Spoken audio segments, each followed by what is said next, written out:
A Millionaire CEO broke the heart of a young tennis fan over the weekend when he snatched the cap of star player Kamil Majchrzak from the hands of a child in the stands after the match.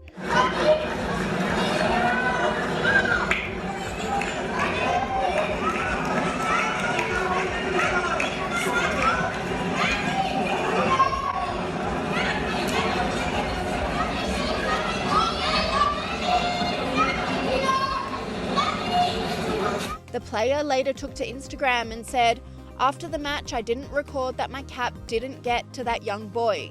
He then put a call out to find the boy. And luck was on his side, reuniting with the fan after the match to give him a cap. Polish magnate Piotr Majchrzak was forced to issue a grovelling apology on his personal Facebook page after the footage went viral, leading commentators to compare him to the viral Coldplay Kiss Cam CEO. He said, "In connection with the incident that occurred during Kamil Majchrzak's match at the US Open, I would like to unequivocally apologize to the young boy, his family, all the fans, and the player himself. I take full responsibility for my extremely poor judgment and hurtful actions. It was never my intention to steal away a prize memento from the young fan. I became caught up in the heat of the moment and joy of the victory, and I believed Majchrzak was handing that hat to me to give to my sons, who had previously asked for autographs. Regardless of what I believe what was happening, the actions I took hurt the young boy and disappointed fans." But the internet was not having it.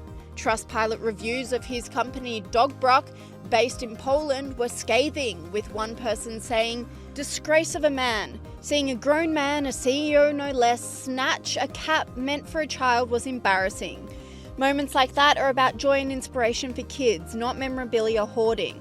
Leadership is shown in small acts too, and this one spoke volumes. Disgusting. Success clearly doesn't buy class." The incident occurred at the US Open, which is currently underway in New York City. But not every player is excited to be in the big city, reveals Sky News host Rita Panahi and commentator Army Horowitz. And if you want to talk about craziness, New York is a good place to start. It's a city that is sinking further into chaos under Democrat rule, and it might get a very interesting new mayor shortly. You've got the tennis stars in town at the moment, Army, for the US Open. Let's hear from a top player, Casper Ruud. And Army, you may not like what you're about to hear, but I hear this same sentiment from so many others who visit NYC for the first time. I'm not a big fan of the smell of weed when you walk around. No, but seriously, it's not even. I'm not even joking here, because it's every corner, every street. You smell it by almost anywhere you go. It's not just your city, NYC. The big cities in America stink. Figuratively and literally, Rita.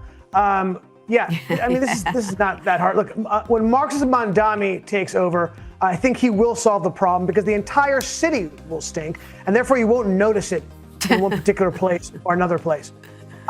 We know how this thing goes wrong, right? I mean, it's the small things. It's one word: permissiveness, right? That's it. That's the whole problem in a nutshell. And when you allow people to fair jump, play their music loudly, or smoke the marijuana on the streets, right? This is what leads to bigger things. The whole idea of broken windows theory, right? And that a broken window leads to the destruction of the city. And we saw this happen historically, and we saw how we solved it through Giuliani.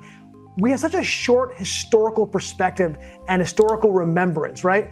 And even worse than that, it's this real racist attitude that the left has, saying like, hey, we got to give back the brown community because we have to allow them to do these terrible things, because we got to have them do their thing, as if like this is like brown and black behavior. But we have to allow them to do that and not make them feel marginalized by behaving that way. It's so weird. It's so wrong. Look, our cities are on the precipice, and we have to make a decision whether or not we're going to topple them over or we're going to rebuild them.